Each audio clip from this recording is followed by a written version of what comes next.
ఉత్పంపించే వినాశంచ భూతనామగతించే వేత్తి విద్యా విద్వాంసరమాభ్యో భగవాంతి అన్నారు.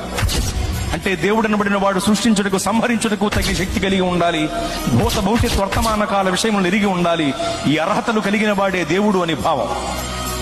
ఈ రెండు అర్హతల్లో మొదటి అర్హత సృష్టించటానికి సంహరించటానికి కావలసిన శక్తి మహాశక్తి.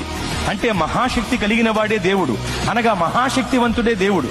మరి మహాశక్తివంతుడు ఎవరు? నలుగురిని నరికినవాడా? 10 మందిని బాధినవాడా?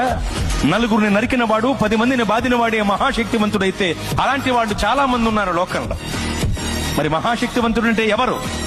ప్రపంచమంతా దేన్నైతే జయించలేకపోతుందో దానిని జయించిన వాడే మహాశక్తివంతుడు. ప్రపంచమంతా నాటికి నేటికి ఏనాటికి మరణమును జయించలేకపోతోంది. మరణమనే మహమ్మారి మర్యాద లేనిదై మానవ జాతిపై విరుచుకుబడి మరణ మృదంగాన్ని మ్రోగిస్తూ విజయ వికటట్టహాసం చేసి వెర్రవీగుతుంటే మరణమనే మహమ్మారి యొక్క పీచమణిచి దాన్ని ముళ్ళు విరిచి మరణమును జయించి తిరిగి లేచిన మహాశక్తివంతుడు యేసు ప్రభువు వారు మాత్రమే.